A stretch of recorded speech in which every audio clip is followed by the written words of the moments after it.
Pass வீட்டுக்குள்ள எல்லாருக்கும் இன்னொரு முகம் இருக்கு. ஆமா, ட்ரேடிங்லயும் இன்னொரு முகம் இருக்கு.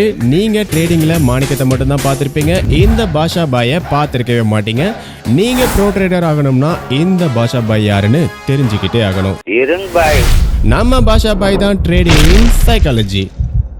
நான் தாண்டா ட்ரேடர்னு மார்க்கெட்ல கோடு போட்டு ரோடு போட்டு ஒரு என்ட்ரி போடுறதுக்கு இடத்தையும் கண்டுபிடிச்சா அப்போதான் இந்த பாஷா பாய் ஆளுங்க அங்க என்ட்ரி கொடுப்பாங்க. என்ட்ரி போடலாமா போடலாமா போடலாமா, மார்க்கெட் ஆப்போசிட்ல போச்சுன்னா என்ன பண்றது, ஸ்டாப் லாஸ் ஹிட் ஆயிருமோ. மறுபடியும் நான் தாண்டா ட்ரேடரு, மார்க்கெட் என்னோட சைடு தாண்டா போகுது அப்படின்னு ஜாலியா இருந்தா அங்கேயும் இந்த பாஷா பாயோட ஆளுங்க என்ட்ரி கொடுப்பாங்க.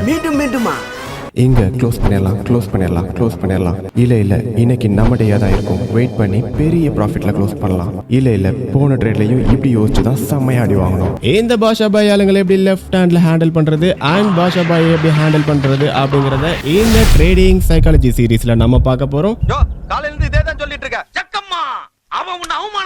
மறக்காம இந்த வீடியோக்கு ஒரு லைக் கொடுத்துட்டு ட்ரேடிங் சைக்காலஜி கமெண்ட் பண்ணுங்க. பாஷா பாய் எப்படி ஹேண்டில் பண்றது அப்படிங்கறத கமிங் எபிசோட்ஸ்ல பார்க்கலாம்.